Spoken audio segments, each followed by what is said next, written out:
Welcome to In and Out Podcast, where I have dope conversations with amazing people who take us along their journey of overcoming pain, hardship, and struggle. I am Eric G., your host, and today I'm talking with my guest, Brian Joubert, as he takes us on his incredible journey of overcoming the longest odds and achieving redemption. Yes, I appreciate you, brother. Yeah, absolutely. I appreciate you. So Brian, I know you're a businessman, an author, investor, speaker, philanthropist, and founder of LB Tax and Business Advisors, LLC. And I know you're a very, very busy man that wears a lot of hats. So I definitely want to thank you for coming and sitting down with us so you can share your story to make an impact on others. And I want to give you an opportunity to introduce yourself. So who is Brian Joubert? Right, man. No doubt, man. Like I love this, bro. I love this. I love platforms in which, individuals are spreading, just goodwill and bringing people who can offer something. So a little bit about me, man. I'm from New Orleans, Louisiana, Holly Grove. Shout out to Holly Grove, and been in Atlanta now, man, a little bit over 30 years. Graduate of Southern University Business School. Was born in California. A lot of people don't even realize that I was born in California. Okay. And so like I say, been in the A, man, just been through everything. Had a janitorial service, courier business, now in the tax business. I always say I'm a professional traveler that do taxes on the side, and so started Rich Boi Investments, which I started investing in properties, buying businesses, investing in businesses, and that led up to, man, me buying the building and just being able to serve other individuals, man. And so that's a little bit about me, man. Just love to help, love to serve, and it's a beautiful thing. That's dope. So you said you were born in California. Did you spend any of your formative years in California, or was you just born and went to New Orleans at a very young age? Nah, I left California. Me and my mom left when I was 3. But my dad stayed, so I pretty much was there every year going to visit. Once I got a little older, maybe around 9, 10 years old, then I'm going every summer visit Pops. Okay. Which, so that was a beautiful experience because it opened my mind to travel. I think that was the first kind of, taste of traveling and going from the South to the West Coast. Okay. Was night and day, and I loved Right. it. Yeah. Right. No doubt. So you say you and your mom left. So, I'm assuming, I guess you could fill it in that your parents, they didn't stay together, they were separated, but you still had your father in your life, right? Because you were going back and forth. But how was your childhood growing up in New Orleans with your mother? Did you have siblings? Did you have to struggle? Or, tell me what that was like. I'm an only child, man, and I'm an only child. Oh, wow. And I always said, I was born with a silver spoon. And, and people laugh, like people who know me, they laugh like, what? You were born with a silver spoon? But I say that because not of what we had, because we didn't have a whole lot. Right. But I didn't know we didn't have a whole lot. Got you. Until I got older. And so when I said a silver spoon is because of the mentality of my parents. My stepfather had been with me since I was 5. Okay. But, my mom was always probably the most non-panic person I know. Like her personality was always killed. And I say the silver spoon comes from that because just being around somebody who don't stress, who don't worry, who don't do all those, I got those traits. Okay. So it made life a lot easier for me to do things. And my stepdad, I always say he's the nicest person that I know. So being in that environment and being able to get that component from him, man, it made me a whole different person because I was a pleasant person. I was nice. I was giving. I was helpful.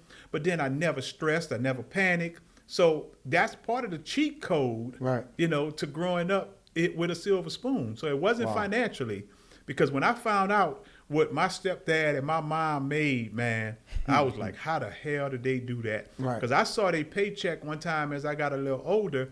Bro, I had made more in 1 month than they had made in a year together. And I was like, Wow. bruh, I had a whole lot more respect for them because I never knew we were poor. I knew it was neighborhood things. We had roaches, we had mice, we had rats, Right. we had holes in the floor, lizards, we had all those things, Yeah. glue traps all around the house, But I didn't realize we were poor because some of my friends didn't have a car. They, my mom and them at least had a car. They shared a car. So I'm thinking, we might be all right. I ain't had the stories of the lights been off and we didn't have the bill money. So, it was good, But I didn't realize how deprived I was till I got a little older. Wow. Wow. Yeah. But you had the things that you needed. So your Oh, parents, yeah, yeah, we had necessities, they gave you definitely. the foundation to at least you had a stable foundation, and you had the security of knowing that you had your mother, your father, your stepdad. Yeah. I'm guessing he was a father figure to you in your life. Would you say, Mm-hmm. and like you said, that the disposition that your mother had, you say a lot of those traits carried over. I know you said you had those traits, but did they carry over in your lifetime today? Would you say you have those same traits where you don't really stress too much? Bruh, like, man, like people, it's still to this day, people be like, do you get mad? And I tell you, it's two things that's going to really tick me off, man. It's one, when I feel disrespected, Okay. and primarily men. I don't care who you are. If I feel disrespected, you're going to see a different side of me. Right. And if I play sports, Okay. then you might see a different side of me. Though. That's what's up. But other than that, man, I'm pretty even keel. Like I ain't gonna let much bother me. I'm gonna let things go. And I always tell people it's like insurance. I don't have to display it or show it, but it's there if I need it. And so I like that. so I still commend mine for that, because again, it makes life so much easier, because you can manifest a lot better when your mind is clear, when you're not worried. And I tell you, but this ain't nothing I just came up with. People think, oh, when you get money, you don't have to worry about that. I got, the Lion King about 26, 27 years old. I got a tattoo on my leg from when the first one came out, say Hakuna Matata, which means no worries for the rest of your days. I got Right. that when that came out, because I'm like, that's me. I like that. No worries, man. Thing is, I'm either trust God or not. Right. And so whatever's going to happen, I got to go with it, And so that was always my mindset. I like that. I like that a lot. I remember, I think it was 50 Cent. He said you gotta either. What do you say? Either trust. He said either pray or worry, but it don't make no sense to do both. So both. trust God or worry, but Exactly. don't do both. That's pretty dope. You play sports? What sports? You said you get angry. Football was my primary sport. Okay. Yeah, football was my primary sport. Growing up, I you did played? track. That's the things I did in high school. That was the things that I got offered scholarships for. Now, recreational, I played basketball. I played baseball. I did those things. But in school, though, it was football and track primarily. Okay. Yeah. Got you. So New Orleans. Now, as we know, you said you didn't know what you didn't have, because everything is based on exposure and basis of comparison, especially at that age. And if whatever y'all might have had, if your friends had it, life was cool as far as you knew it. But we also know there's certain areas of New Orleans that can be pretty tough. So I know you played organized ball. Did you ever have the gravitational pull at that age with other kids that might have been in the street, in the neighborhood, the gravitational pull of doing things in the street, like in the street games? Yeah, I always say, the thing is that you get caught up in your situations. And that's why I'm a little bit more empathetic with children now, because I always say with the things I was doing, because it was our norm in a sense, or it was a norm. Because I grew up in Holly Grove. And Holly Grove at one point, and still is kind of one of the worst areas. And the people familiar with Lil Wayne, they hear Lil Wayne talk about Holly Grove, the 17th Ward, which that was my area. And so I dabbled in a lot of things. Okay. I dabbled in a lot of things. I kind of talk about that in my book a little bit, because the second version of the book, I made it more of an autobiography. Right. What's the name of the book? It's called Still Running with Blinders, the top 17 mistakes of small business. Okay. So I talk business concepts, but I also have autobiography aspects of it as well. And I always said I'll get deeper into the next book probably once my parents are not here, though. Okay, wow.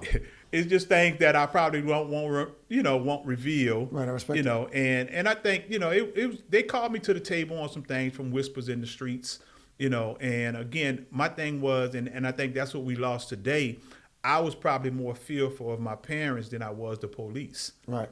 And so when you have that mentality, you're going to always get into some things that you don't need. Right. And so, I probably was going in some wrong directions, but I had the blessings of some older cats be like, bruh, you doing some things, bro. Okay. You play ball, man. Look, you don't need to be here. You don't need to be doing this. You don't need to be doing that.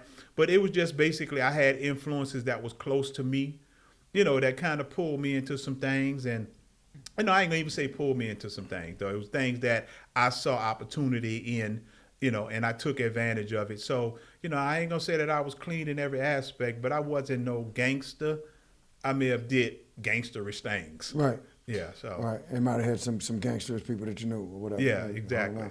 What type of whispers did your parents hear in the streets that you were? Basically, that I was on the block. You know, Okay. that I was on the block. I Right. was doing these things. I was doing that. I was doing some trips and Okay. some things. And so, they called me to it. And like I said again, I respect my parents so much to where it's eye opening and like, all right, you know what, get your shit together, bruh. And so I think that helped having an influence like that because again, Right. if nothing else, I didn't want to disappoint moms. So it helped me not dive deep into it. Plus I had other things going on. And a lot of times, people say you're a product of your environment. Okay. I say you're a product of your expectations. I like Because see, my expectations was, bruh, I'm moving out of New Orleans. I'm gonna be a millionaire. I'm gonna have businesses. So because my expectations was higher, it led me to believe I can do more. And so if you're a product of your expectations, you don't have none, then you're gonna stay in the streets. If you have a product of expectations that you're gonna be great, then that's not conducive to being great. So that's where I was blessed at, man. Even though I was a product of the environment, I was a product of my expectation. My expectation was to do some great things. No, that's dope. I haven't really heard it said like that Yeah. before. Sometimes I say, or I've said before, and I believe that like so much of us, and what we are able to even believe that we can achieve, is if you can see it in your mind, you can hold it in your hand. But a lot of that comes from the exposure, right? Yeah. What we're exposed to gives us the ability to be able to believe or to believe that I can do it. A lot of times. I know when I was growing up, just from my own perspective, maybe I might have had believed more than the average. I had a little small exposure, but a lot of times when we saw people that had things, that had money, it almost seemed like it was beyond our grasp. Yeah. Like those people have it, but that's beyond our grasp. So what type of exposures did you have, and what was it that gave you such a strong expectation? Because you said you expected to be a millionaire. I always said I was raised by the streets because moms, like my mama, them, I don't have them stories say, oh, remember when your mama said, and, had those type of things. Probably street cats, made me want things, but I wanted it the right way. And I think really what helped me too is that my dad lived in California. And I used to go visit as I got older, like like I say, starting at probably about 9, 10, Oh, I wow. started going out there. But starting to see something different, Right. And seeing that. And then he lived in a little small country town in Louisiana. So I'm getting exposure, on a small city. I'm going to San Francisco. We taking trips to LA. So I'm seeing mountains. I'm seeing hills. I'm seeing cats think on a whole different level outside of New Orleans. So I think that exposure, man, really opened my mind. And say, well, no, it ain't just what people saying. Because I'm going to California, because in New Orleans, I'm seeing people in Benzes, BMWs, big houses.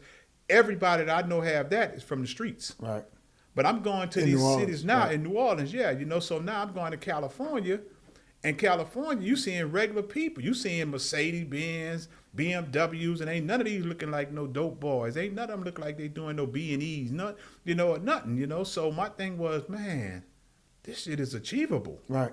It's achievable. So, that changed my perspective just being in those environments and seeing my dad. Like my dad was, he was, I didn't say he was wealthy, but he was California rich compared to New Orleans. Right. So, the things I was exposed to out there and the friends that I had and seeing the type of houses that people had, compared to shotgun houses from New Orleans, like, oh, this shit is achievable. Right. Right. And so I think that scoped my mind, man, and that made me realize, like, oh yeah, all this is obtainable. Right. Yeah, I think you're right. Yeah. That's got a lot to do with, that's exposure. That's a tremendous Yeah. amount of exposure, just going back and forth. I'm pretty sure, I'm not from your neighborhood, but I'm from my own, and I know that most of we just went from New York to down south, which was either Atlanta or Miami, but it was more than most was doing in my neighborhood that we lived in. Yeah. Most of those cats was never leaving the neighborhood. They might have never even left the borough that they was in. So just getting on a plane and going to different cities, San Francisco, LA, and seeing a completely different thing than they was used to, seems like it might have, at a very young age, might have unlocked your mind. Because I know, obviously, we're going to talk about it as we get more into this conversation. You do an enormous amount of traveling, and you see the world. And it sounds like you got your appetite was whet Yeah, you was a but, child. but what I tell people now, the reason why I'm so big on people exposing their children or exposing young people to travel, and getting exposure, because I always say a mind that's stretched could never go back to its original state. So Wow. once you stretch your mind to see other things, you can't go back to normal. That's just like if you make $1 million, bruh, it's hard for you now to say 100,000 is going to be enough. Yeah, damn near impossible. Because your mind has been stretched now, and you know that it's possible. So you will never really go back to 100,000. That'll never be your goal again. And that's the same way with travel, man. That's the same way with exposure. Because once you get exposed to international travel, then Miami ain't that big of a deal no more. That's right. When you go to Copacabana Beach in Brazil, when you hitting these beaches in the different countries, Miami ain't no big deal no more, because right. now I've seen other beaches in other countries. So, that's why you have to expose. And I think that's what happened, man. My mind got stretched, and it Wow. could never go back to that original state. Wow, that's a blessing. What a beautiful thing. Yes, sir. All right, so you had this, you was getting this exposure when you was younger, and then you was playing ball. You was playing, I think you said track. You were playing football in high school. Yeah. And then, so what if that? You didn't really get in any trouble or anything in high school, right? When I Not- say trouble, I'm talking about criminal trouble with, No, not seriously, not doing any time. I still had a record which that I got a charge for assault. It was an assault charge that I got when I was 16. And it's so crazy because, once we get into a little bit, I'd be thinking that go away, all that come back. Yeah, Wow. but other than that, man, I was blessed. I was blessed not to have those hiccups, not to say that I wasn't doing things, but to not have to suffer from it, Right. and pay the price at a young age, And so at that age, it was cool. I didn't get into no major trouble. I was always a good kid, good person. Still went to school, still did my thing. Probably more then I was hustling more of shooting pool and playing sports for money and those type of things. And so I think in those teenage years, it wasn't nothing bad. At 18, that's when I got shot. But, that was another situation. So in my teen years, I had things that went on, but it wasn't like I was out here bad. Yeah. Do you want to tell us about what happened? How'd you get shot? Yeah, it was a robbery attempt. You were attempting to rob someone else, or did they No, rob somebody you? was Okay. attempting to rob us. And it was me and a few of my friends, and we were hanging. And in fact, we was like, man, so we left the block. We was on the block. We was like, man, we going to Popeyes. Were you hustling, or was it just a regular robbery? That robbery, they didn't come on the block. We were leaving the block. Okay. And we were walking to Popeyes, and Cat rode up on us. So I don't know if he knew something or it was just random or Okay, what, I though, got you. Because like one of my partners, he used to have this nugget ring, with fake diamonds in it and shit. And, Right. and it was just like he rode up on us. And so I basically did a little short chase, and he just kind of turned around and shot, boom, and he hit me. Wow. And so again, that was one of them fortunate situations that I didn't have to suffer the consequences of that, but it was a lesson. What was the lesson? And I talk about this in the book as well, basically, because a lot of people don't even know that. People been knowing me for years, and it was like, oh, I knew about the incarceration. I didn't know you got shot. But the lesson is, but it changed my life in the sense of, it showed me that your life can end or change In a flash. In a flash. It's no timetable. It's no warnings. It's nothing that's going to give you a heads up. Because who would have thought that night? Luckily, it was in the leg. Luckily it was in the leg. And so from that, man, it taught me like, damn, that could have been anywhere. That could have happened any kind of way, and that could have been totally different. My life could have been altered, changed, death. So now, live, bruh. Right. Live Wow. every day. And I adapted this, and I learned this at a young age after that, because I didn't know what tomorrow might bring. Life is fragile. Life is fragile. And I think I did and this had to be about 10 years ago. I think I did a list of all the cats that I knew that died or got killed or whatever. And I was at 28, bruh. Wow. I was like at 28 people. So, I'm like, man, this is crazy, bro. Like, you got to live because you just don't know. No, you don't. And I had a couple of friends that I hung with, that I didn't think, like, I used to always say I'll be dead at 28, 27, 28. You used to think this when you were younger. Yeah, yeah. Just because not only, you know, some of the things that I might have been doing, but just a couple of cats that I hung with. And just they were just crazy. They were just out here. But think about it is, if I'm a rock with you, I got your back. And they knew that. Okay. You know, and just some of the things they do, you know, I'm like, I got your back, bro. But I figured they would be the death of me. Right. You know? I got your back. One of these niggas gonna get me killed. Yeah, so I figured they would be the death of me. But again, you know, it all played out, you know, for the best in a sense. You know, it was a lesson learned. You know, got through life unscathed with all of that, you know, that part of it. So, you know, here I am, man, you know, just blessed, you know, so. That's what's up. So after high school, did you go to college? What did you do know, as you grew into adulthood? I went to college. I had offers. Did you always want to go to college? Football, but I kind of didn't want to play no more. And I kept getting told, like, man, take the free scholarship, take the free offer. You know, basically, you ain't gonna have to pay for college. And it just wasn't in my heart no more. You know, luckily enough, you know, my parents was in a position where I can afford to get Pell Grants because we ain't make enough money, didn't get no scholarships. So I ended up going to college locally before, and then I transferred to Southern in Baton Rouge. Oh, wow. Which was one of the, man, I keep saying I wish I would have went to Southern from the beginning, but the problem is I would have probably flunked out. Okay.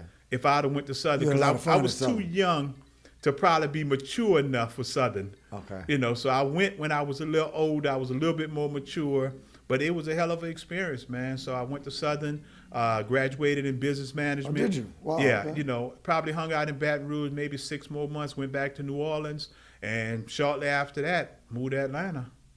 Wow. Yeah, but that Southern thing was a hell of an experience, man, because, you know, it showed me a lot of independence. You know, I had a lot of things going on. I was super hustler, you know, on campus. Like, I don't have those stories. Like when people say, oh, when we was in college, we was eating Roman noodles. Right. We ate steak, Right. lobster, shrimp. Okay. You know, we ate good. You know, we ate good. Because I was actually, and again, I'm giving the whole book away, but I was on campus. I was selling $20 bags of grocery. Now, don't ask me how I did it, but I had groceries for days. I thought you were gonna say $20 Nah, bags of weed. I you selling had to. $20 bags of groceries. That's I dope. was doing better than that. No pun intended. But And I then like that. I was working at one of the restaurants in Baton Rouge. I had shrimp. We ate. We Wow. ate. Okay. And for my good customers, you might have got a steak, you know. But yeah, I ate. I wasn't hurting, but yeah, we lived a hell of a lifestyle in college, man. College was good to me. Yeah. You know? That's good. That's good. So what brought you to Atlanta? Why Atlanta? Well, I knew I was leaving New Orleans. Had you visited Atlanta before? Did you? Yes. Okay.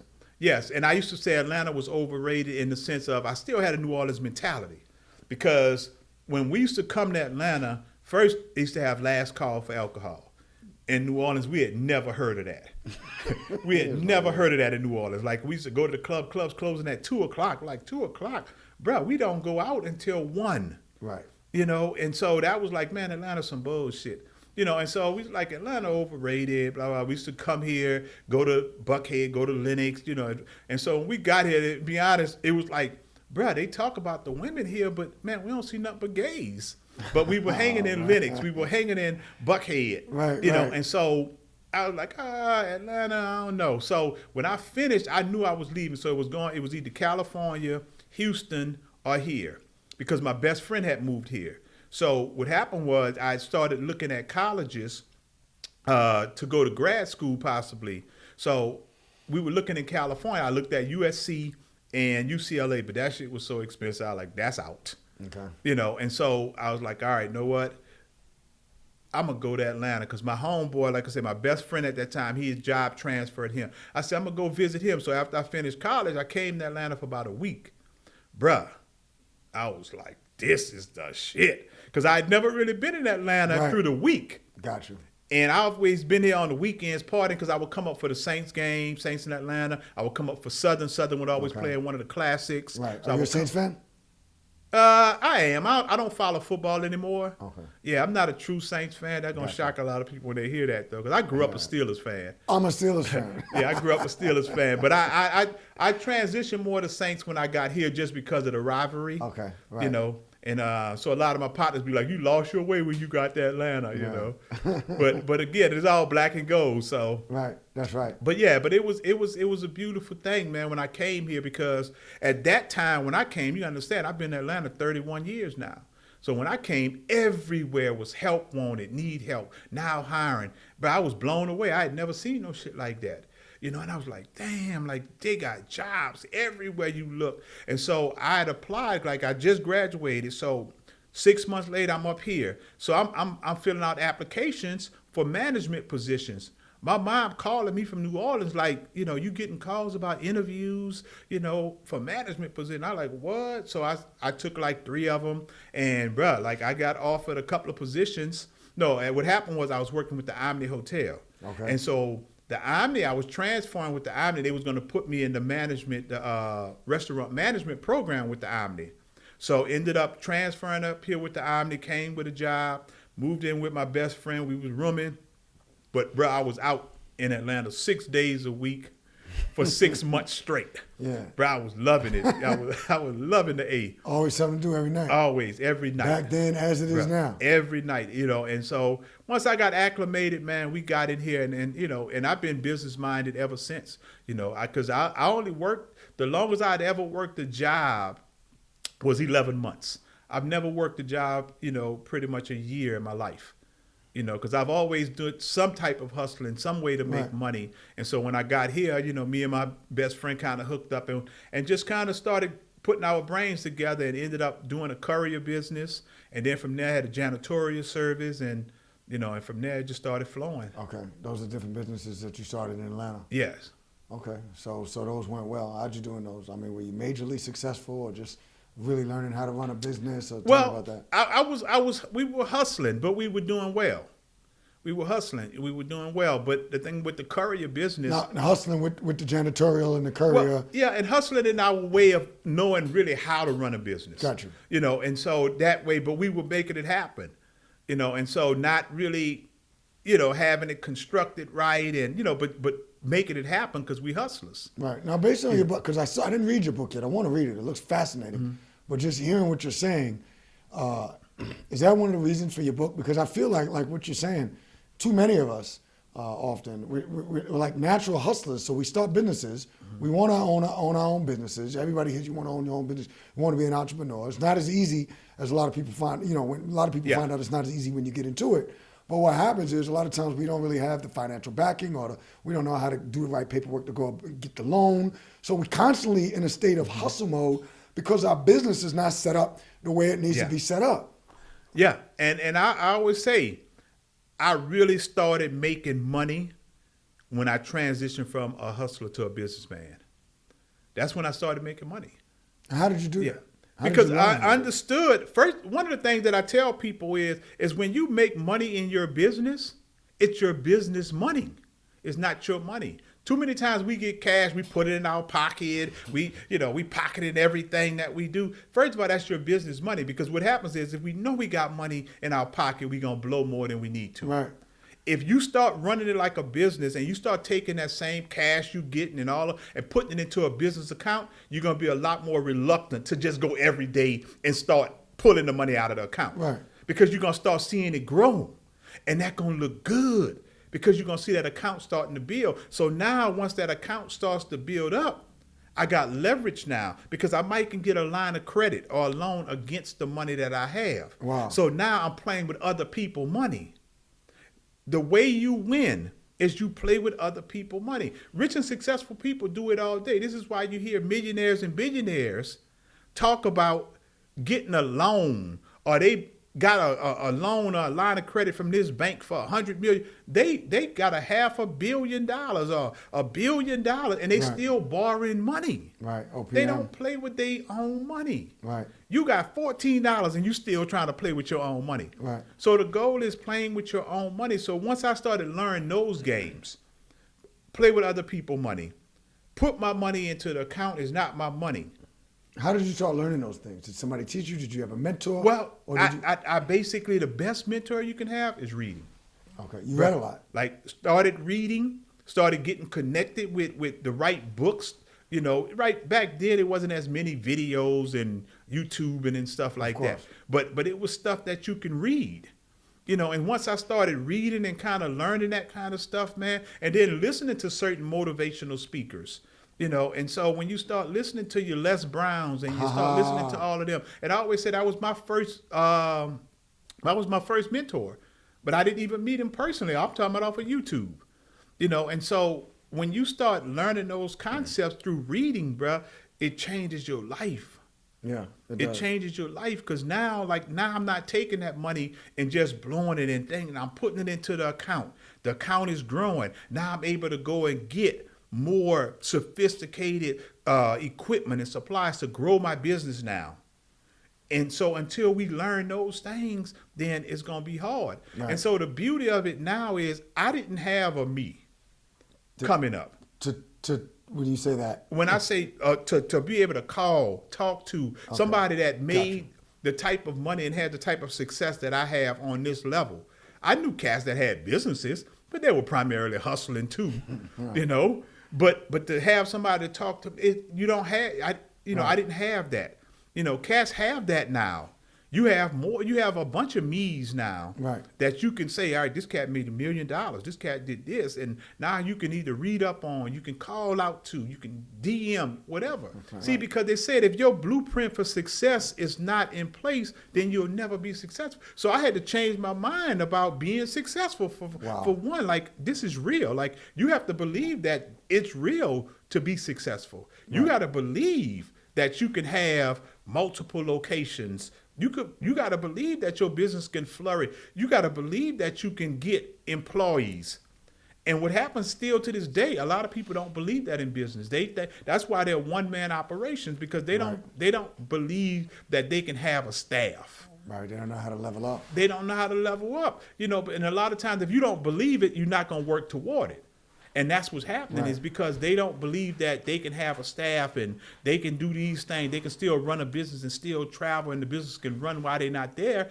They're not going to look into doing that. Right. And you're going to always stay stagnant. And that's where I changed that after reading that book. It opened my mind to say, man, you can do shit on a whole nother level.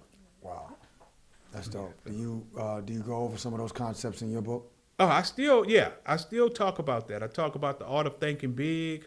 You know, I talk about, you know, basically, you know, being able to partner with the right people, you know, the mindset. You know, I talk, you know, the first thing I talk about is not understanding that customer service is king. That's like, you know, you gotta serve people the right way if you want people to come back and spend your money. Like selling value. You know, you got to sell value. If you sell value, you don't have to worry about customers. They're going to find you. Wow. You know, so a lot of those concepts, you know, I talk about, you know, because I lived them personally. You know, and it's the one thing I always tell people, and I talk about this in the book, the first part, you can fact check anything I tell you. I challenge you to fact check. If it's from whatever I talk about in my background, whatever monies I said I made, things I said, fact check it. And it's all 100. Right. You know, and that's the thing. That's what I love about it, because I'm not telling you what I think or what somebody else did and I know it's possible. No, I'm telling you things that I did personally. Wow. You know, and so whatever I talk about, man, you know, I'm willing to give to people. Wow. I just want people to be ready to receive it. Right, You know? right. All right, well, that's a beautiful thing. So you went on the janitorial business and the other business that you had. How long did you do those for? Did you sell them, or did you go on to other things? No. Well, what happened is we had both of them running, and during that partners? time, excuse me. You had partners? You said Well, I had a partner, my best friend at the time, and then during that time, you know, we could segue into that. That's when I caught my case. Wow. You know, and so at that point, you know, I'm going through the case and you know and all of that, and then I end up getting time. How'd you catch it? I mean, what happened? Did your partner catch the case with you? Were y'all doing something together? They can't indict nobody now. No, hell no. No, I mean, this was in the 90s. You know, the thing is, though, is this that in the 90s, right? It basically, and I always say, you know, I took a charge. Okay. I had my own. Don't get me wrong. Right. I ain't under. But the thing was, because my mindset was, and this is why they talk about the snitching culture now, though, and things that go on. The thing is that I had a mindset of ain't no sense of both of us Right. doing time. Somebody got to still run the business. Yeah. Somebody could do that because I'm gonna probably do it anyway. Because I was deeper in. Okay. And so what happened was everything that I could take, I did. Wow. And so basically at that point, he was able to stay free, still run the business. And then things got a little shaky and salty during my time, And so, when I came back, when I hit home, at that point we had a talk and it was like, all right, I think at this point we should go ahead and separate. So when we did, because he kept both of the businesses running though. And he ended up taking the janitorial service and I took the courier business. Okay. So I still came home hitting the floor running. Okay. But the only thing is in the halfway house, they wouldn't let me run my own business. Right, of course. So I took a couple little penny and I took a job like at Subway right across the street from the halfway house, just to keep it going to do my time. So eventually I got back in the business. I got back in the business and started doing the courier business. And I always say, man, and I talk about this, shout out to Percy Blackshear, because one of our markets were pretty much a real estate, mortgage companies, real estate companies. And this was prior to fax and emails being strong. So you had to have physical documents. Right. So with the courier business, so one of the companies I had, guy Percy used to work there, and I started getting into the tax business as well because I learned the tax business while I was doing time. Okay. So when I came home and started doing the tax business, but I'm still building it. So I still got the courier business. So the beautiful thing was, man, like the books and stuff opened my mind so much to where I was probably the first person, or if not the first in the Southeast to have a pickup delivery service, tax service. Oh, wow. Because I started the tax business, but I had the courier service going. So I had like 3 drivers. Wow. And Atlanta is spread out. Right. So it was like, damn, know what? This concept, nobody else is doing this to where people sitting at their job, somebody come and pick their paper up. I do the taxes, somebody bring it back to you. Wow. You Are ain't you still doing that now with your business? No, I ain't got too many clients. Yeah. Well, so, but you got email. Yeah. So basically, bruh, this catapulted me to a whole nother level. So this is one thing I tell people: don't think outside the box. Get rid of the box. Wow. Get rid of the box. Get rid of the box. And so even back then, that concept was unique. So I started building people at their job was like, oh yeah, you got your tax. They're like, oh yeah, mine is done. I already got. Like, how you get it? Somebody picked mine up and they brought it back because my drivers was somewhere around the city. It's almost a prestige thing. They were somewhere around the city. Mine, exactly. up. So basically I took that concept, man, and as the tax business started growing, Percy, I was trying to get out of the courier business, and believe me, it was cookie cutter too. It was gravy. Because with their contract, I was making at least $35,000 a year. Wasn't doing a whole lot from the courier side, and the tax business started picking up, and I wanted to let it go. Percy, like, no, he's like, man, make this money, man. He's like, yeah, we still got money. We got you. And I'm like, bro, all right. And so for another black man, and people don't have this today because they so scared to alienate their job and the boss going to, for this man to have another young black man keep these contracts, keep making money because he understands this white company getting all this money from everybody else. Right. I always appreciated him for that. But eventually I got to a point where the tax business had started growing so much to where I had to let that go. So what I did was I leveraged it to a couple of my drivers. It was a husband and wife couple. Mm-hmm. So I leveraged the business and sold it to them and got out of the business and went full tax business. So went full tax business, started out in the home, in the bedroom of the home initially, then built the office on the back of the house, and then ended up getting another location in College Park, then Stone Mountain. And I was up to 11 locations at one time. Right here in Georgia. Well, across the country. Across the country. Wow. Yeah, yeah. I had 4 here in Georgia, out in Houston, Okay. you know, And DC, did all of them operate Vegas. where you would the pick up in the courier service? No. Okay. This was the only one that actually did that. I stopped that probably after the 3rd year because what happened was it just started getting too many clients and you couldn't accommodate all of the clients. But at that point, I'd already locked most people in as clients, you know. Right. And so people started, over the years, started getting a little bit better. And I probably was one of the first people, too, in the tax industry that started weaning people off of coming into the office. Because people was like scared to start faxing and emailing because it was still new back then. Right. And I would kind of force them to do it and like, no, don't worry, you know. And eventually they started doing it and I closed the Stone Mountain office. I closed because I didn't have to because now my people had got accustomed to email and faxing. Wow. So now I had the same customers without the overhead. That's right. You know, 'Cause you but don't I use any had those offices. offices for like 12, 13 years before I did that. So, it was a beautiful thing, man. It was a beautiful thing. And it's still going strong. 28 years later, I'm still in the game. Wow. Wow, that's incredible. What about the courier service? I know you sold it, but did they keep it going? How long did they keep it going for? Well, that kept me going. Like I say, probably after I came home, The probably. people that you sold it to. I don't Did know. they keep it? Okay. Be honest, I don't know. That's a good question. I don't know how long they kept it going. Yeah, I wonder if the courier service is still going like your tax service. Yeah, I doubt it because the game has changed with the couriering because now, electronically it's so many e-documents and stuff now to where back then it was plentiful because, again, you had to have wet signatures. So the tax service that's going, is it still, it's LB Tax and Business Advisors? Yeah, I changed the name. I got divorced a few years ago. Okay. And so it for years it was L&B. L&B, okay. Yeah, it was L&B Tax Service. That was And you and so, your wife. yeah, so part of got the divorce decree, I had to change. Okay. I had to give up the name, and so I changed it. But but the beautiful thing about it is, most people would say, "Hey, LB," so they knew LB anyway. Right, you So still had most the people didn't clients. even realize Right. it was a change. Right.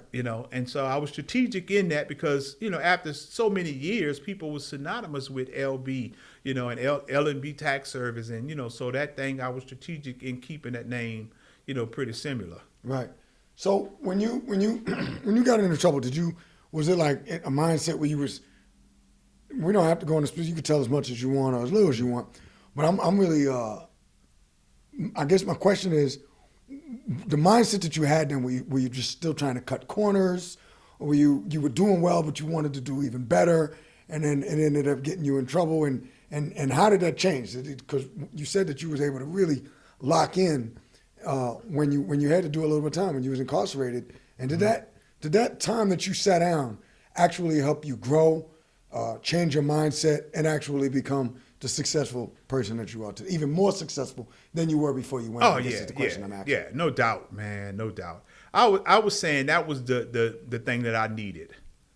That was the thing that I needed. Like I said, I had the courier business, but, I had some people that I was kind of connected with, which I was wilding in a sense, and so like I said, and when I said that, the reason why people never really know, I always say I was Ghost before Ghost. How Ghost was a businessman and people really see him as a businessman. But the thing is that because I still stayed true to who I was, I ain't because I had a little money I was making, I wasn't shitting on nobody. I wasn't changing my character of who I was. I was always the same person. I still would handle my business with business. But, we was out here wilding, and so eventually it would have got worse or bigger or something. Right. So I'm glad I did get set down. But it was all a blessing. So when I went in, I'm like, know what? This is one of them situations where, I'm going to do the time. I ain't going to let the time do me. Right. So my whole process was read, educate, learn. Wow. Everything, bro. I told people I learned how to use a computer. I learned how to type. I learned about stocks, and then lo and behold, I'm working with my partner. Like I said, now we're on 2 different pages with the business. So he sends the taxes one year to me to sign all my copies while I'm down. So I told him to do something specific with my taxes. He didn't do it. So I'm asking around, like I'm asking people in there. I say, man, anybody in here know anything about taxes? So they turned me on to one cat This cat kind of reluctant. Like, I just want him to show me some things on my tax. They're like, all right, man, can this be corrected? Can this be, Right. he was like, nah, man, I ain't, trying to mess with that, And so I like, I dig it. So I asked somebody else, and they said, well, yeah, man, talk to this cat, though. Talk to Greg. So I find out who Greg is. I go talk to Greg. But Greg laid a blueprint out.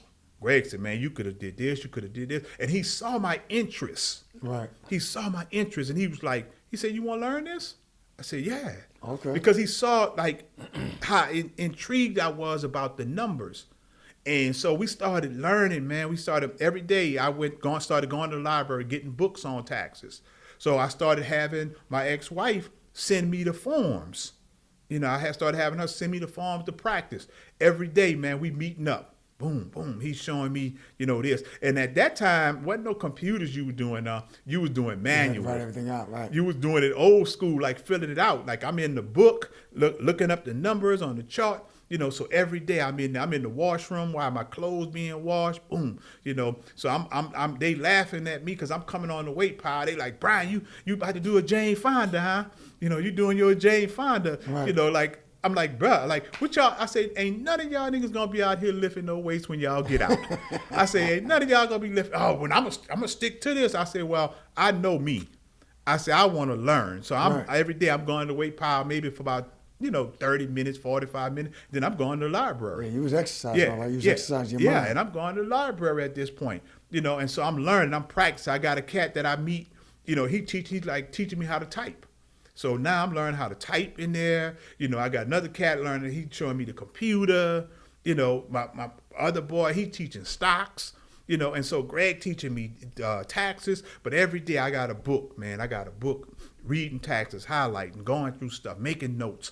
I'm like, bro, this is my calling right here. Because everything about it excited me. Right. Because one thing, what he told me, he said, man, he said, bro, when you learn and you help people get money or save money, you're going to be a God to people. That's right. That's what he told me. He said, bro, you're going to be a God to people. And so when I'm reading, I'm loving it because I'm a continuous learner. Always. As a child, I always loved learning. Right.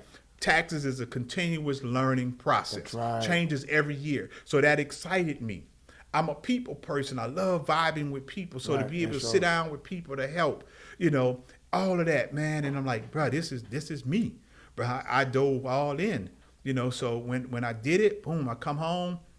I'm in the halfway house now. I'm passing out cards. I done got me some business cards made up. I got all these things. So as soon as I hit the street, man, I'm like, all right, with the courier business, let's push it. I got the tax going, and it was all done from there, man. And so it was all basically, bro, I always say, man, it couldn't have worked out better. Because the cat, Greg, that I ended up meeting, Greg was from Atlanta. Didn't know it when I met him. But then he came home that December after I got out. Tax season started in January. So I had my mentor here in Atlanta. Wow. So it all kind of worked out, man. It was like, it's been beautiful ever since, man. Wow, that's awesome. Yeah, I like to say, I never want to say that prison, people like it's a good place to go. But sometimes, depending upon your mindset and how you approach a situation, you can get good out of a bad situation. Like when you go to prison, I think you got to make a determination. You're going to either come out bitter or better. And it sounds like you definitely came out better.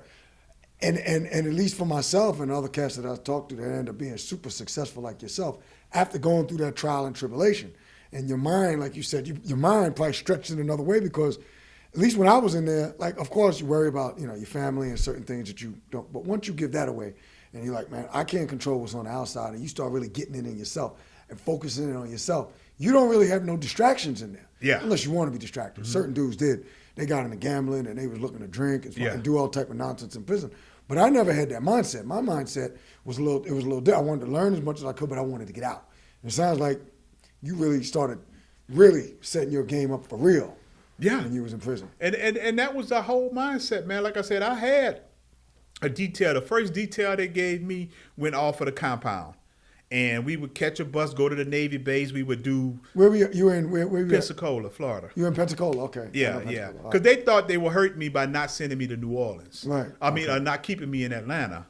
But Pensacola was closer to New Orleans, so it was like a whole New Orleans camp, unfortunately. Right. But it was so many cats there, so to where, when I came in, they were welcoming with open arms. Right. And so But what happened was they sent me off of the compound to work. And my detail was basically on the Navy base, but we had to either do flowers or, doing something around the Navy base to keep it up. But a lot of cats liked that because there were women there. Right. But I'm like, I'm short. Right. I'm trying to learn. I'm going to get as much out. I'm like, but that's a distraction. Because on days that it rain and do different things, we just sitting around. And I'm thinking to myself, man, I could be reading, I could be doing. I asked them to change my detail. So they changed me back to the dorm and just put me on janitorial. So, man, at that point, I'm working 3-4 hours a day and I'm done. Wow. I'm at the library. Right. I'm working out. I'm going to do everything. So my mind, like you said, my mind was like, bruh, work this system. Right. Work this system. Learn as much as you can while you here. So I didn't go there thinking about all that other crap. Like, you said, getting into playing, shooting dice, betting on the games and all that. I'm like, bro, nah, I ain't come here for all that. Right. I'm like, I'm about to get in and get out. Yeah. They give you food. Yeah. You ain't got to worry about no bills. You're Yeah. going to sleep and waking up at the same time. You ain't drugging or drinking. Yeah. It's a real opportunity to really get locked in. To really get locked in. Really focus like a laser beam and get clarity of thought. At least that's how it happened for me and a lot of other people that became Change my extremely eating successful habits, like yourself. Change my eating habits. Hadn't eaten beef or pork in almost 30 years now. Wow. And so the weight loss, just so many things that it benefited me from, man. There you go. Met some solid cats, right. Still that I still run with today, still cool with today. Hey, man, some of the best friends that I have in my life, I met in prison. Yeah. And the older cat had told me before, which is really like an uncle to me, really good friend of mine. I ain't gonna say his name, but he told me before. He said hey, I wouldn't really, them people that you met in prison, them ain't your friends. Don't make long time friends with them. But I didn't find that one thing to be true. A lot of them aren't, bro. But some of them is the best friends that I had because you got some really good dudes in the joint. No question about it. People are people. Yeah. Because I always say, my whole thinking was, well, why can't it be another me? If I consider myself a good dude, even though I made a bad decision, why can't be a couple other dudes like that? That's right. So I can't say that everybody's bad. I know cats was doing a 10-year bid, bro, for first time offense. Right. Like, that's fucked up. Like, and that's just a bad decision. Right. I knew cats, bro, even though I was always considered a good guy, I used to look at certain cats and be like, bro, how you get in here? Yep. Like, how he get in here, right. And I'm pretty sure cats looked at me and said that, like, how you get in here, Right. But nah, man, it was, and that's one of the things my mentor said. He said, before I came to jail, man, he said, I thought everybody in jail was bad. That's right. He said, but I saw. Because that's the narrative they push you. Yeah. That's the narrative that they push and that they teach you. Yeah. He said, man, I saw so many good cats, man, in here, in relationships that he still had today. And so it's the thing is, and I think that's what I always wanted people to understand. It don't matter which situation you in, you can find a positive in any situation, bro. That's right. You can get the good out of bad situations. And I've never, like people say, I've never had a bad experience in my life. And people are like, what you mean? You've been shot, you've been in jail, you've been broke, but the thing is, I learned from everything that has happened to me. Right. I've come out of everything that's happened to me. I benefited from everything that happened to me. So I always say, man, I never had a bad situation. Yeah, I love that. No losses, just lessons. Yeah, and again, you could fact check everything. When I was at sentencing, and my ex-wife would tell you, anybody that you tell me, all I said is, I didn't ask God to keep me out of jail. I said, make the best decision for me. If that means going and do my time, then that's what I'm supposed to be doing. Wow. I wasn't worried about staying out if it was meant for me to stay out, bro. Because the thing is, I always believe I can handle any situation. Right. I can handle any situation. Never was scared of nothing. I always say my superpower here, even to today, is I never fear. I never fear. I never really feared. I never feared situations. I never feared, people. So, that never was a concern of mine. And so today that always keep me focused because I don't live in fear. I always fear, my biggest fear has been not doing something and what if it work? Wow. And so that's why I always do stuff. And people be like, you courageous. They see some of the crazy things I do, adventurous stuff. But I always wonder if I didn't do it, I'm always wonder, like, what would it be if I didn't skydive? If I didn't polar plunge, if I didn't go to these countries, what would it be? And I never want to have that feeling. So my thing was, man, if it's a business, if it's an opportunity, try it. If it don't work, you can always go back to what you know. Wow. I'm scared not to try. That's where my fear come from. That's amazing. That's encouraging. It's encouraging to me, so I know it's encouraging to anyone that's listening, that your biggest fear is to try. Man, that's the only failure, not trying. Yeah, all day. People say it, but they don't believe it. But you can always go back to what you know. That's right. So why not try something different? Always.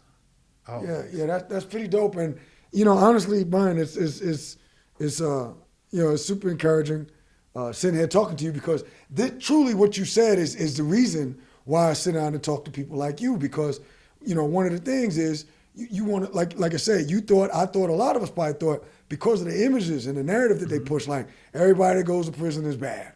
And then you see dudes with 10, 20 years and you probably thinking, this must have been a bad dude if he got that much time. But really, the nonsense behind some of the laws in this country, because they literally manufacture criminals by creating 1,000 laws, then the laws, the time most often does not fit the crime, and then they selectively prosecute groups of people that they want to prosecute. So right there and there, you got all type of good people in prison. Now you got some bad apples too. Don't get me wrong. But you got some really good dudes that don't deserve to be there. And I wanted to be able to showcase and give a platform to people like yourself. That's a good dude that made a mistake, that's out there doing it, that's helping others, that's teaching people, that's showing people how to do it. Because, that's how you can really make a big impact on people, because you're out here showing them, I fucked up before, I made a mistake. Yeah. But that didn't define me. That's not what you're going to be remembered for. You're going to be remembered for all of the things that you're doing. And I applaud you, and I think that's pretty dope, Captain. And I just wanted to tell you that, brother. I appreciate that, man. Yeah. I get the energy going because it's real with me. Yeah. When to talk to you and all the things that you're doing. So tell us. So you came home. You drew on from when you was in there. You set yourself up. So when you came home, you had a plan. When you knew you was going to hit the ground running, your business was still going. Tell us how you really started, like, take off and take it to the next level. And I'm going to tell you something, and it's so funny because my mentor, Greg, the guy that actually taught me, the taxes, we were walking on the compound, and this is the thing, this was prior to me getting out, but this basically changed everything for me. We were walking, and I was saying something about my mom, and, doing this for my mom, and he'd say, B, you got to stop thanking mom and pop. And, bruh, to this day, I'm telling you, like, it may seem simple, bruh, that crushed my ego, because I'm thinking I'm doing some things. And he said, B, you got to stop thanking mom and pop. He's saying you think it's small. You think it's small. And bro, when he said that still to this day sticks in my mind.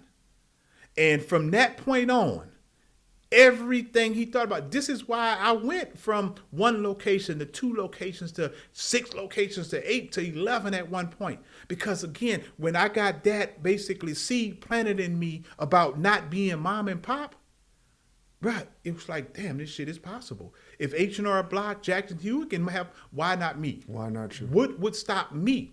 And I would always go back to that B. You got to stop thinking mom and pop. Wow. Bruh, and that changed it. So when I came home and I started the tax business and I started rolling and started growing, my mindset was never turn down business, find a way to get more people to help get the additional business. Wow. So it wasn't like when it started growing, I wasn't going to say, well, I got enough business. No, I got to open up another office. So I got to hire people. So now that's when the mentality really started kicking in. I'm reading more now. And I'm seeing how your thoughts manifest your greatness. Wow. Through the books. But I'm learning how to do it the right way. And so now I'm transitioning. So it probably was year 12, 15 before I really became a businessman.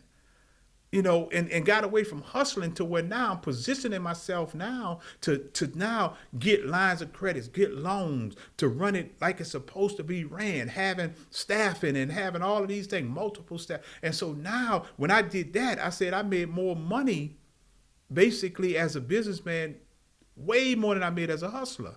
You was Because I leveling learned up. how to keep the money. Wow. I'm not overspending. I'm not spending. I'm tracking. I know where my money's going. So all these are business concepts now because I know as a hustler, I don't know where the money going. I'm just getting the money, probably giving my wife some, putting some in the bank, putting some in my pocket. Right. I don't know how much I'm making. I don't know how much I'm spending. All right, I need some stuff, some supplies. All right, buy some supplies. But now, when I learn how to run a business, I got an accounting system. So now I can look back and say, you know what? I got to get prepared because September was busy last year. Wow. So I need to get more people on staff, or I need to make sure I'm supplied up. Or July and August are slower.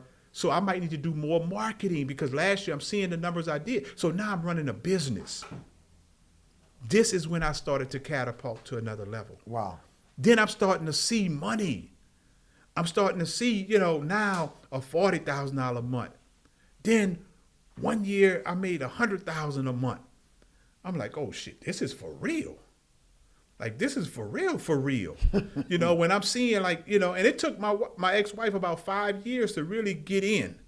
Cause I think she was supporting me in everything that I did, but I don't know if she really saw the vision I saw. Right. Until she saw things differently now. Like, okay, all right, we're able to do this and do that. And so when she jumped on board, then I started bringing in people I can trust, family and friends. So it started building with staff. So now I can go out and get more business because I got people. So now because I got infrastructure. Right. See, people don't have infrastructure, so they don't go out and get more people. If I don't go get more people, I can't go get more business. Right. If I don't get more business, I can't take my business to another level. So now in 2008, or was it 2006, I started Rich Boi Investments. So I come up with Rich Boi Investments because I'm seeing businesses now getting crushed because the housing market is starting to go down between 2006, 8, that time. So Rich Boi actually is RICH BOI, Rich Boi, and it stands for really interested in caring how businesses operate internally. Wow. Really interested in caring how businesses operate internally. Wow, I like that acronym. So everybody think Rich Boi is about my lifestyle because they see how I travel. Basically I had a big body Benz at 35, all those type of things. But it's not really about the lifestyle totally, somewhat. But it's about the passion. The passion is teaching businesses, making sure your business is right. And see that I on Rich Boi, that internally is your infrastructure. Wow. So we understand foundation on everything else because your infrastructure of your business is your foundation. So if we talk about building a house, the first thing they say, the foundation got to be strong for the house to last. We get in a relationship, you got to have a strong foundation for the relationship to last. But we don't think about that in business. The foundation has to be strong. So when we talk about internally, your internal part of your business, because see, there's a million businesses out here that look beautiful on the outside, like they doing it. They can't go get a $10,000 line of credit. They have no tax returns, no profit and loss statements, no bank accounts, nothing in place. So the infrastructure is not there, the internal part. So you can't grow without those things. You can't level up. So really. I learned those things. So when you talk about, when you got into business, how it manifests, when I learned the internal part and started running as a business, then my business started to go to the next level. Wow. What about your man, Greg? That was your mentor, right? Yeah. Did he have a long sentence or did you keep in touch or do you talk to him? Now, I still talk to him periodically. Yeah, we still talk periodically. How's he doing? He's in Florida. He's still doing the business. He'll call every now and then. He came through maybe last year to see the center. Okay. Because I have one of the rooms. I kind of honored people and dedicated some of the rooms throughout the building. Oh, wow. After people. So I do have a Greg Moyer suite. I got my financial wall of fame, got pictures of him in there, acknowledged him in the book. But everything, man, I pay homage. I pay homage, and I got another cat who was with me, Todd Ivory. Todd been through the system. But when I first got out, Todd had a tax business. Bruh, I would call Todd so much I used to feel bad. And this is why I say, man, it's some great guys out here. Todd, Greg, I would call them so much, man, when I first got out. And know what they used to tell me? I used to feel bad because I call them 5 times a day. Hey, man, I got a question. Every time. B, if you got another question, man, just hit me up. Wow. Just hit me up. And so, bro, I'll never take all credit for being where I'm at, man, because it was cats that rolled with me. Right. That's real. And that's why I say as black men, bro, we got to get back to that. We got to get back to that. We got to have people. We got to have people in our corner that we can call and be like, man, call me. Call me anytime you have questions on anything, because I want to see you win. I don't care if you're in the same industry as me. I want to see you win. And so I had that mentality, man, and people saw it. They saw me being genuine. They saw me being helpful. They saw me in the community. And my business started to flourish from there because people want to support people who are doing good things. Right. And it's just not a money grab, And so I was blessed, man, to get in a position, have good people around me, and people saw that. And I started to win from there. That's a beautiful thing. I saw something in your hallway when I came in, and it said that you were tired of renting, so you bought the building. Oh yeah. Tell me a little bit about that, and that's the building we're in here now? Yeah, right? it's the building we're in now. Tell me a little bit more. I know you went into it of what you're doing with this building in order to give back, in order to help people, because that's the type of person you are. Yeah. So after my divorce, I was out here now, like, all right, what am I do? Because she got the office, she had the current staff, she had, she got the cash flow I had to pay out, for a couple of years, so I'm like, man, what I'm gonna do? I said, but I gotta go back to my vision, because my vision had always been to have my own building. And so this is why I talk to young people about ownership, bro, because when I calculate, you gotta understand, I've been in business 20 something years, renting. When I looked at and did the math, I done paid over $500,000 in rent. So I'm like, I gotta get this. So I'm looking, all right, so tax season coming, ain't nothing popping. So I find this building, and the older guy was renting it. He had it at the time. And I said, I need an office space because I gotta get in, tax season about to come around. I gotta find me somewhere. So we ended up coming to an agreement on an office space. And what I got it for, I was like, bruh, this is a beautiful thing. Cause I'm like, I expected to pay way more than what I was paying. So I was like, this is a blessing, brother. You let me in here for this rent. So I set up my tax office, but I told him from the beginning, I said, bro, I'll do a 2-year lease. I said, cause my goal is to buy my own building. I told him from day one, I said, my goal is, so after that first year, we rocking, the pandemic hit. I stripped my staff down. So I got me and one other young lady, we rocking with. So I'm steady telling him, I'm like, bro, if you ever sell this building, let me know. If you ever sell the building, I'm putting it in his ear consistently. So my goal is like, bro, I still want to get my building. I'm like, I'm coming up on the 2nd year, my lease. I'm reaching out to real estate agents now. I'm like, all right. I'm trying to find a building, And so with that, eventually, like after that 2nd year, he came to me, the leasing manager. He said, man, are you still interested in buying the building? I said, yeah. He was like, because I think we're going to sell it. We hadn't put it on the market yet. I said, all right, I'm in. So he's like, all right, well, I'll get back with you because I think we got a couple of other tenants that's interested. So I reached out to everybody. I said, are y'all really interested? I said, we can come together however y'all want to do it. I said, because we all were in here. I said, I'll be fair. Everybody dragging their feet. Oh, I'm trying to get the money. I'm trying to get the money up. They dragging their feet. So he putting pressure on me like, well, Brian, what are y'all going to do? So at this point, I'm like, you know what? Let's go. What I need to do. Wow. Where I need to sign. Where I need to get you. So here it is, the manifestation of my dream. So now I eventually purchased the building 3 years ago. Wow. Okay, So congratulations. So now I'm transforming it now into what I always saw, which was a co-work space. Granted, with my tax business, I'm in the tax business. I specialize in business owners in real estate. So I got hundreds and hundreds of businesses over the year thousands of business owners that I've talked to. I'm listening to what y'all telling me y'all need to be great as a business owner. Wow. Buy the building and create the greatness. That was my whole concept. Buy the building and create the greatness. Everything you needed as a business owner, I'm going to put in place. You need a seminar room, classroom, event space, whatever. I'm putting it in place. So now I'm transforming. So people like, man, you got this. How you did that so fast? Because you know why? It was a 15-year manifestation. Because I've been wanting to do this. And I talk about this, always know who you're marrying, always do you deal with. I had this vision. I don't think my wife saw the vision of a building because I saw it as a great asset. I think she saw it as a liability. Right. And so, again, this is one of the things that I want people to understand, man.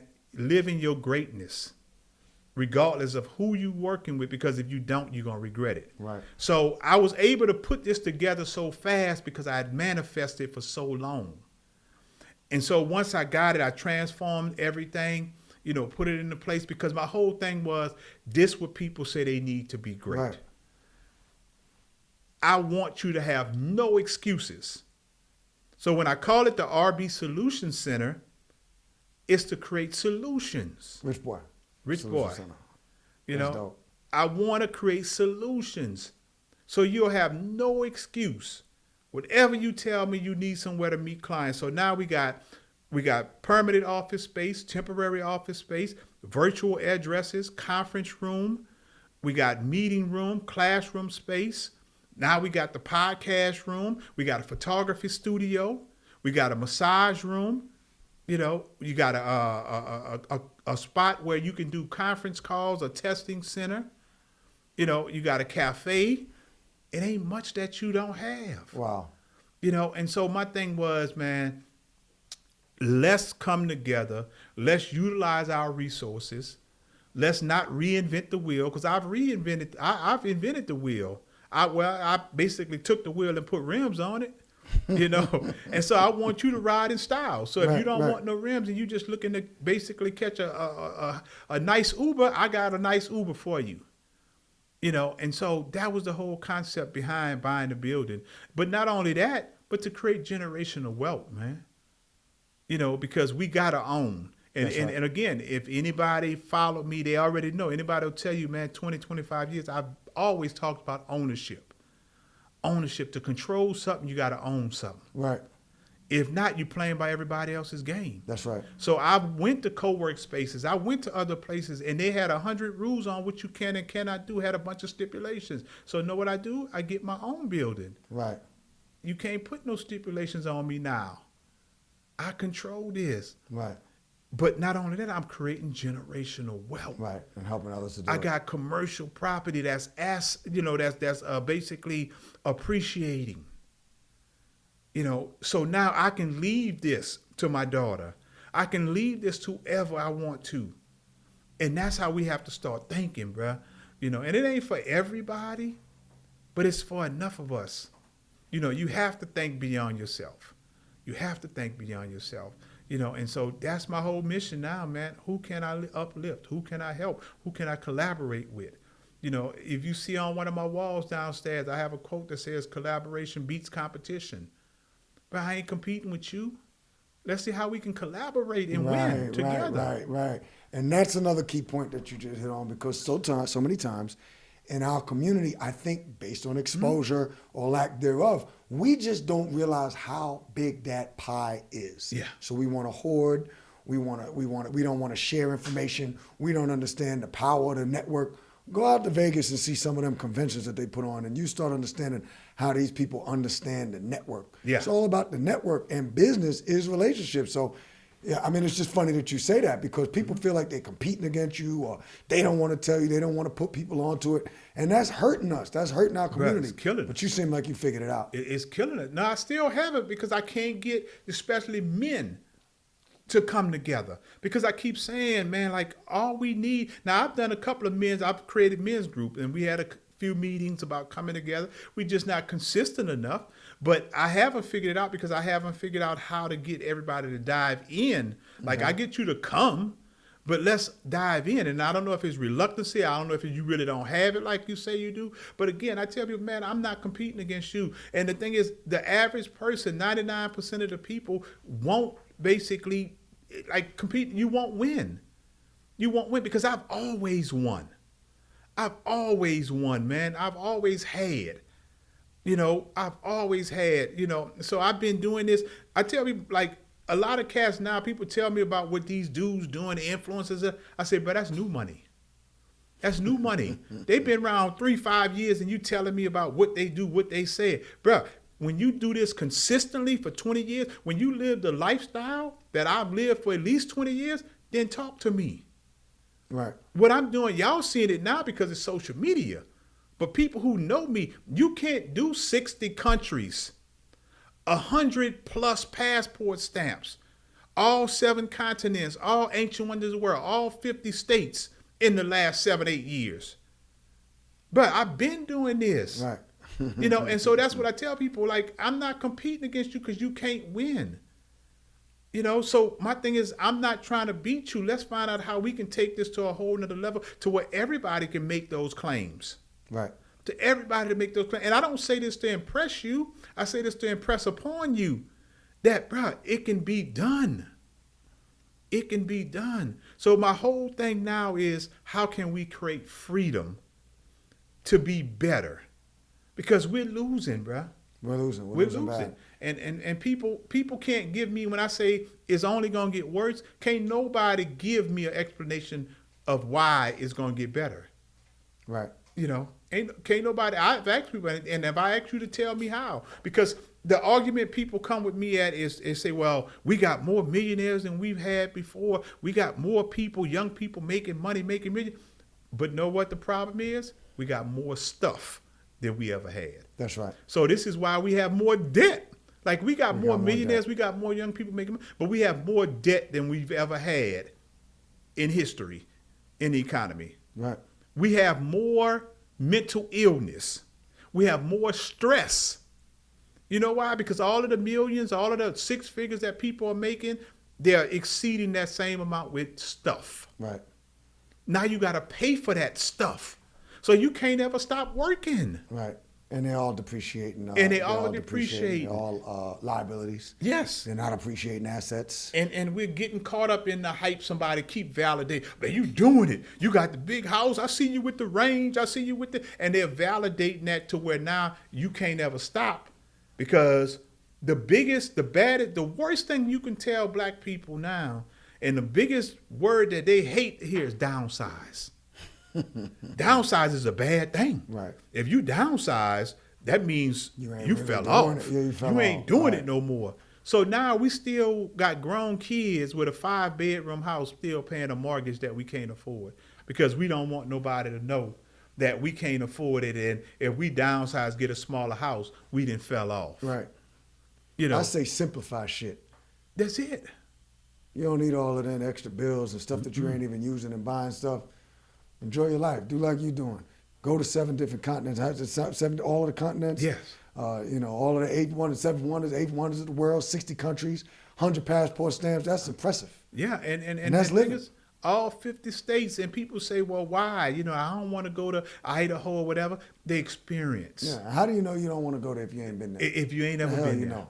If you ain't never been there, bro, the experiences, and the thing is that you can't live the freedom life when you in debt all the time. And that's why we have so many people that's unhappy. So that's really my motion, now that I'm advocating is freedom. How can I become free? Like, bro, at 35, I gave up all that shit. Like, when I'm talking about, I used to, and again, they already know in high school, my name, college, Polo Jupe. That was my nickname, Polo. I used to be Polo from head to toe. Oh, okay. Then as I got out, I started buying Gucci. I had, like cats now talking about their Pradas. Fact check. I had every color Prada. I had every color Prada you have. Gucci this, Gucci that. And at about 35, I'm like, bro, why? Right. And I used to say, man, Ralph Lauren ain't never cut me one check. Right. He said, Ralph ain't cut me one check. And bro, and I'm like, bro, I can advocate all this money now toward travel, retirement, shit I love. That's right. And this is what I'm telling people, like, this created the freedom life. Because once I got away from all that, so my thing was, even when I had to get a new automobile, I was like, I'm not buying another luxury car. You know, and I put a lot of this in the book. I spent over $100,000, bro, on down payments of luxury vehicles. Not the vehicles, down payments. Yeah. So now as I got older, my thinking is, why, bro? Why are you buying an $85,000 car, $90,000 car, when that's a property? This is the mindset Right. Why now. not buy the property and it's appreciated? And let the property pay for the car then, but buy the property first. So this is what I'm trying to educate people on now. And this is how you free up your life, you know, because of retirement investments. You know, I got multiple, and I found this out today. I got multiple life insurance policies. So I'm not worried about, you know, debt. And I tell you, the money I have now is for me. The money I died with is for my daughter. She covered. She's an instant millionaire. Now, she's living a good life now. Me and her travel. We got a couple of trips coming up. But I found out today, I was talking to one of the life insurance companies, and I didn't even know, not paying attention. They was like, well, yeah, you know, one of your payments, you know, kicked back, but it was covered. I said, well, how was it covered? She said, well, part of that life insurance, your cash value amount is $35,000. So we just took it from that. So here it is. I got a $500,000 life insurance policy, but now I got $35,000 that I can use for whatever. Over some shit I'm gonna do anyway, die. Right. We all gonna do that. That we all gonna do that. So this is how when we talk about building wealth, I got money making money. And I ain't even know. Right. So now I got options. If I want to take that and start a business, buy a property over money I made while I was asleep. Right. This is the goal, man. This is what I'm pushing now. So when people talk about freedom life, this is freedom life. It's secure your freedom, you know, through investing, and leave all that bullshit alone. Right. I have a section in my book called About the Author. So I talk about the divorce, I talk about incarceration, I talk about being shot, I talk about all of that. But then I'll have a fun fact part with about 30 or 40 things, say things that you don't know about me. One of the things I talk about, my biggest pet peeve, is grown people being validated by material shit. Like, bro, like that shit is sickening to me now, to where I'm seeing you 40 plus year old, your children don't have retirement, but you worrying about a bag, and you thinking that bag solidifies you. You thinking that car solidifies you. Right. And you're not old enough to say, well, you're going to accept me how I am? Yeah, you're not mature enough. Like, bro, like that is crazy, and that's killing us. Yeah, it is. You know, and so right now we got to do something different to get something better. You know, and that's why, man, I advocate, you know, for us all the time. My nonprofit, you know, is twofold. It's to help single mothers. You know, I've helped over 80 children start retirement plans. Wow. Or either college funds. Very good. You know, I've helped over 40 basically with bill assistance. Because I do bill assistance. If you're behind on a past due bill, I'll help with that. So I've been doing that, man, and just helping, because again, bro, it's a bad situation we in, and I don't think we realize it. Even at the podcast summit, you saw me in the AI situations they had their training about Right. AI, bro. We don't see it coming. We may see it coming, but we ignoring it. Yeah, we better see it Bruh, coming, because we it's here. better see it. And it's moving at warp speed. We last to get good jobs already, and eventually it's gonna be no jobs. That's right. What have you basically put in place? You know, and so that's why I got the building. That's why I'm building assets, man. That's why I'm doing those things. I'm reading a book right now called Die with Zero. It was already my concept, but dude talk about the basics of the book is live in the moment, man. That's all we really have. Live in the moment. I just got a news the other day. I called for a friend on Friday night. Got a message on Saturday. She passed. Wow. Bruh, like, we don't know. Life is fragile. Tomorrow's not promised to anyone. Not The at only thing all, we have bruh. is now. Not Tonight's at not all. even promised. Not and you gotta live that way though. We say it, but a lot of times we don't believe it. Right. And I've always said it, but I listened to Inky Johnson. You know, I don't know how many of y'all follow Inky, but Inky said it one day, man. And it just hit home, even though I said it. And Inky was like, he said, we take life for granted. We He do. said, you know how many times we say, "I'll see you later." He said, you know how many people don't make it back home? I'll see you later this evening. I'll see you, in a few hours. He said, you know how many times people don't see you later? All the time. Bruh, it happens. I Googled something the other day in the world. It's 11,000 people a day that die. It's 8,800 people that die by accidental death. That's just in the United States? No, that's in worldwide. Okay. But that die by accidental death. And that's like tripping, falling over something, something falling. Bruh, that's over 8,000 people. It's 33 to 3,600 people die a day across the world in car accidents. Wow. And when they get in that car, they don't intend to die. You don't intend to die. You got to live in the moment. People say, well, you could say that because you this or that. This is why.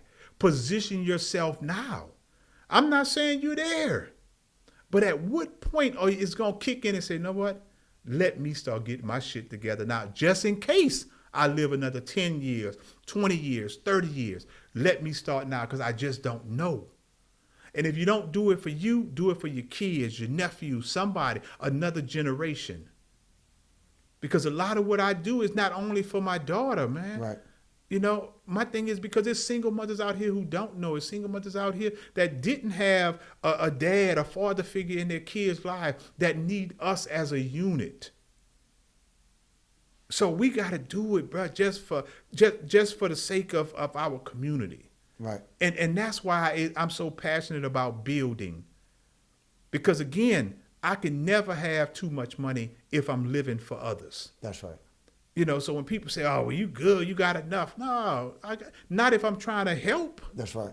Not if I'm a giver, because that means I got to bless other people. So again, man, the fight never dies. That's why I'm in here. That's why I'm trying to buy buildings and buy property and educate, teach taxes, get people in the industry. I just launched again, like the tax program, like anybody want to get in the tax business. It's a beautiful business. I'm going to show you how to make money in the business. You don't have to, because I want to give you an opportunity because jobs are scarce. But I got an industry that I know that's recession proof. Because when people lose jobs, get laid off or whatever happens, you still have to file taxes. Right. People start a business don't do much, do a lot, you still got to file taxes. Right. Get unemployment, pull money out of retirement, stocks you sell, get divorced, still got to file taxes. And so that's the mentality we have to have, man, as a people. Like how can I pull some other people up? And I talk about this in the book as well about throwing the rope. We got to learn to throw the rope. So when I get out on top, I got to throw the rope and pull you and pull up. somebody else up. Wow. And see, it gets easier because see, when I pull you up and we throw the rope back down, both of us pulling that person up. Right. So you know how much easier it's going to be for that person to come up? Now we pull that person up. It's three of us now pulling the rope. You know how easy it's going to be for that person to come? Right. It gets easier and easier. It's going to get easier and easier get up. because, again, if you got that many people pouring into you, it's going to be that much easier for you to grow. Right. And that's why a lot of other communities are able to win. And now that's why they win, bro. That's just facts. Yeah, that's why they win. Yeah, that's dope. You're doing some real big things, brother. Yeah. And with that, why don't you tell the people, man, tell them name of your book, even though you said it, where they can find it, some of the other things that they're doing, some of the programs that you offer right here at the center, where they can find you, how they can get in contact with you, and all that type of stuff. If you're into social media, obviously give them your handle on social media, and they got to be able to find you.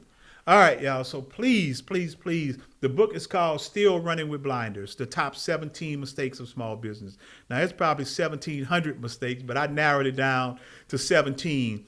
You can go to my website, Rich Boi Investments, so Rich Boi with an I, richboyinvestments.com. You can purchase it from there. You can purchase it from Amazon.com. If you purchase it from me directly, I get you a signed copy. If you ever come to the center and you get it and it's not signed, I'll be happy to sign it for you. You can follow me on Instagram, at Rich Boi Joup, RichBoiJup1. So Rich Boi Joup 1 on Instagram. Please follow me. I got a lot of things coming up. We're doing a lot of things at the center, and get familiar with it. So basically we have the rbsolutioncenter.com. So you can check us out on the website. LB Tax Service is the website for the tax company. And I already know half of the people listening to this need tax help.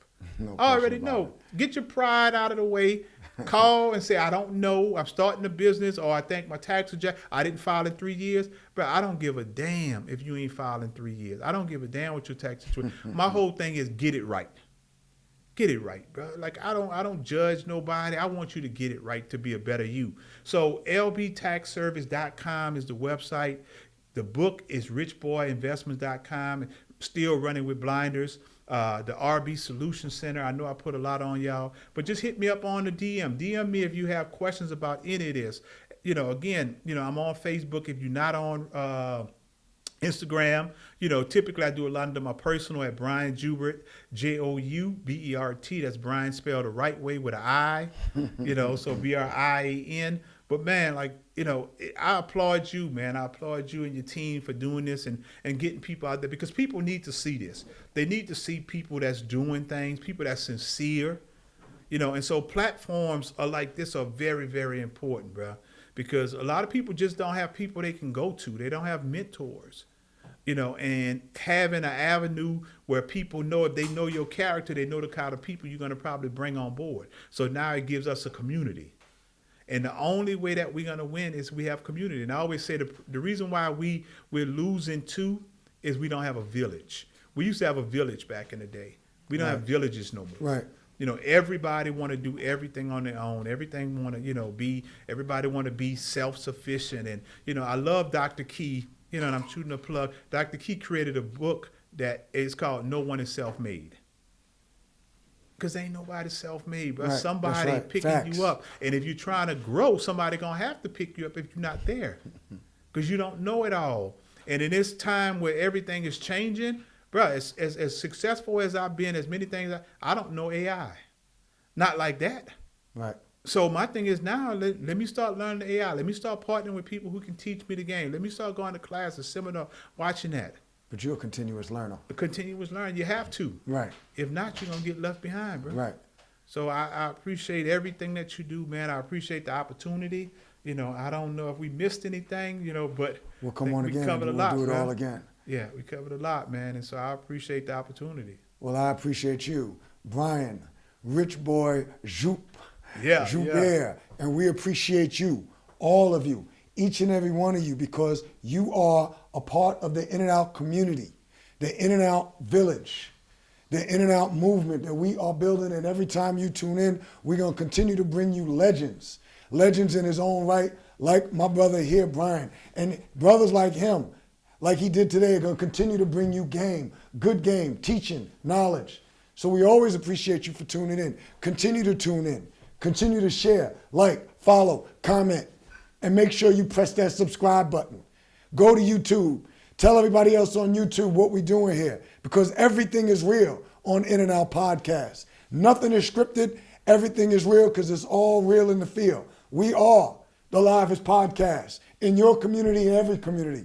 We coming at you all the time. So continue to check us out. That's INNOUTWW, In and Out Worldwide, at INN In and Out, INNOUTWW, and I am your host, Eric G. We appreciate you tuning in, and now we out. Peace.